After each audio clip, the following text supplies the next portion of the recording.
Well, hello. Here we are. I'll be honest, this took, like the last one, quite a bit of time, and I became interested in other projects and started working on those projects because I was basically procrastinating on doing this next step because of the amount of tedious effort that it took. But that being said, I really wanted to see what the 18-month-old pack could do as far as performance after being used for a year and a half. And I don't mean lightly used, like this is pretty heavily used. I also tried charging it numerous times outside using a solar panel. I say tried, it definitely charged itself, but there's an issue with, I believe it's both the packs, that they charge at a pretty low current. It's about 2.5 watts over USB, even with a port that can support up to 3 amps. So I think I'll get into that in another video, but what I wanted to convey is that this pack was very heavily used, predominantly with the USB power delivery. So I pretty much always had it as a secondary pack for my laptop when I was doing remote work or play, I guess, whatever, on the laptop. That was pretty much my go-to for power. I would even use it when the cost of electricity was higher than approximately when I charged the pack, because I kind of roughly knew what it was. So if we had a couple days in the summer or in the winter when it got to be 8, 9, 10 cents per kilowatt hour, then I would use the battery instead of plugging it into the wall, because that stored energy is much cheaper, even with the conversion inefficiencies, than plugging into the wall. That's a long way around to say it's been used heavily. Let's get into the data. So the setup was in the previous video. It's the same setup. Nothing has really changed. The only thing that eagle-eyed observers might notice is that there's one less data point. And that's because, honestly, I forgot and I didn't realize that I had skipped it until I finished all of the 18-month pack. And so I just omitted one data point because we still have 7 data points for both runs. So that gives a pretty good approximation as to what is going on. And I didn't see any anomalies in the pretty graph that you'll see as the icing on the cake of this whole effort. So we're looking at the brand new pack data again. I'm not going to spend too much time on this because it's detailed in the previous video, but there it is. And then I'm going to kind of kick to the next thing that I want to show, which is a screenshot of the purchase of the pack on Amazon on August 13th, 2017. So when I tested this in March, so it's about 19 months. So I put 18 months, whatever. It's about 19 months. So it's been in service for many months, and it is now out of its warranty. So there it is there. So here we go. We're moving on to the 18-month-old pack. It is structured in the same way as the other chart. And we have the different wattages that I was targeting, which was approximately 2.5 watts, 5, 7.5, 10, 12.5 watts. But because the average voltage was so high, it ended up being around 13.1. And then maxing out that 5 volt output, which is around 3 amps, which yielded about 15.4 watts. And then I did the full maximum USB power delivery at the average voltage and its maximum output. Same things, average voltage, current, the quiescent draw, and the capacity, as I noted in the previous video, and I will just kind of glaze over it.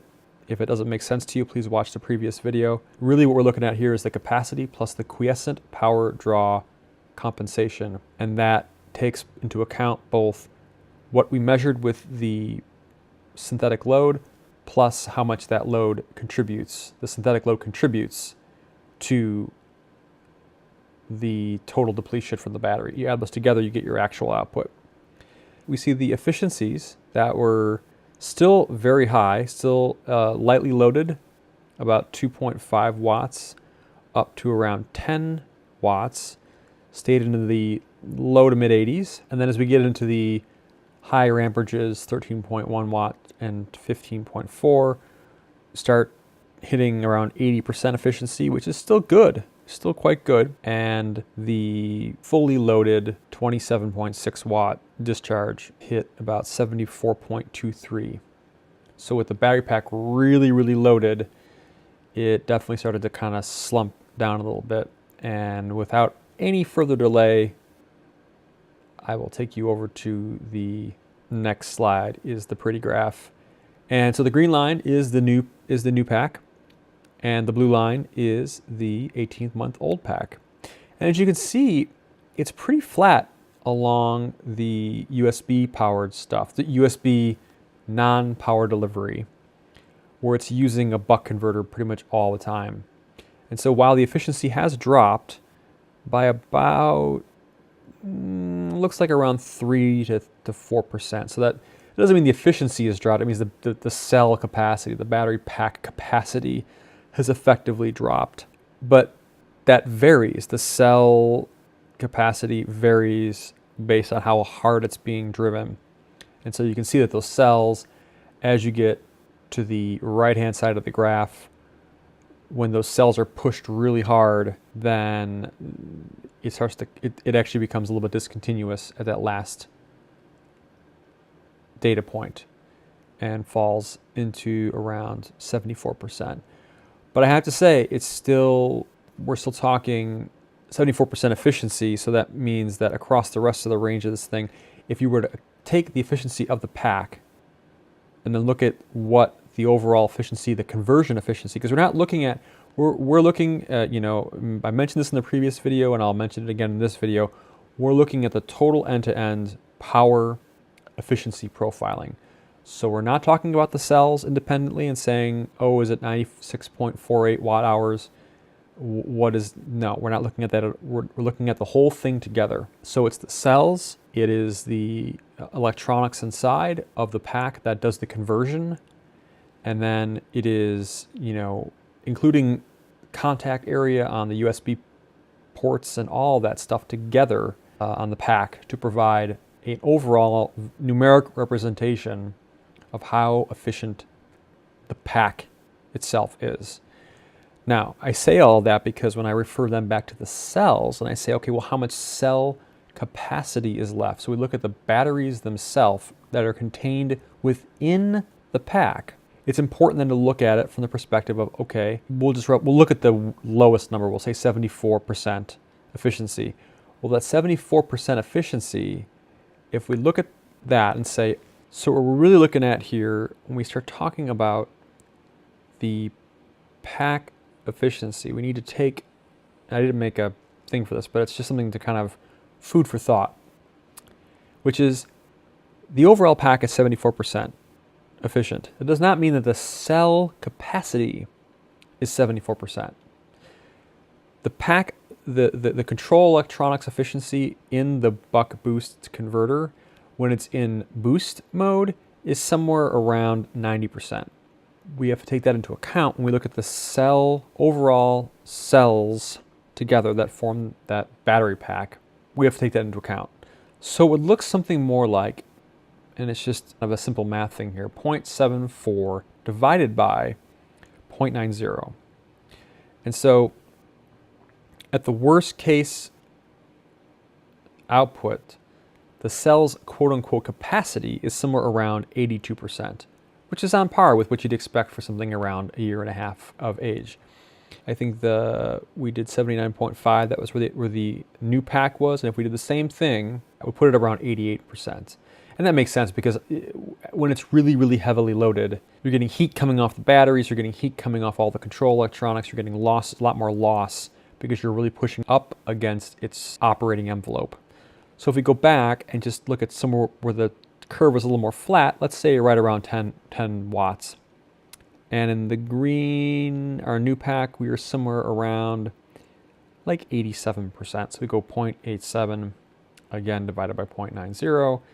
It gets us to 96.6%. So that means in a brand new cell, we're right pretty much at, you know, the maximum capacity of the pack. And if you go down to like 2 watts, we go 0.8875 divided by 0.90, takes us to 98.61%. So you can see here. So for the pack that's a year and a half old, Well, we're somewhere into the vicinity of about 83 at its highest.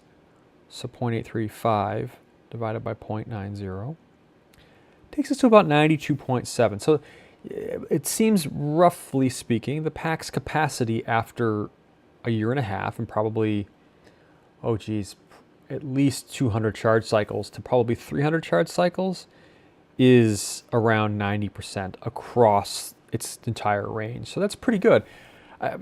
Overall, I would say that this pack performed admirably, and it's just that if you are continuously using it in its most extreme case, that means this rightmost data point is continuously driving it at 27.8 watts, whereas in reality, you might be sliding up and down that power efficiency line or the power line where you may be going 27 watts for a while, and then the laptop gets close to fully charged, or it's not demanding as much from it, and it backs off, and so then you're not really sitting at that pegged, basically at red line all the time.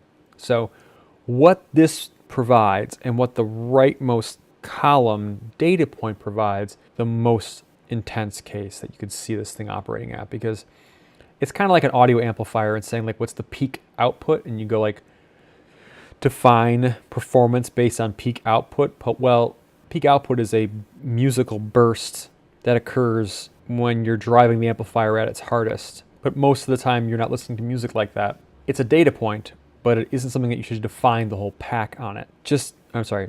Define the entire amplifier on it. Mixing my metaphors.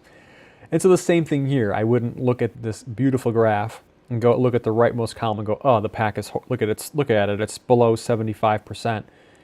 No, because it's not taking all the data points. It's not looking at it in context. So yeah, I would say the pack performed very well. I'm impressed with it, and hopefully you enjoyed this video. If you did, please give it a big thumbs up. Please, if you have any comments, put them on down below. I'll take a look at them. And this leads to the next phase, which I think is me taking apart my older pack, which I kind of don't want to do because I like it so much, but I said I'd do it. So everybody watches so that it makes it worthwhile. I'm kidding. But I am probably going to take it apart because I am curious to see what it looks like, especially after taking apart the RAV Power Pack. That's a wrap on this. So yeah, like, subscribe, and I will see you in the next one.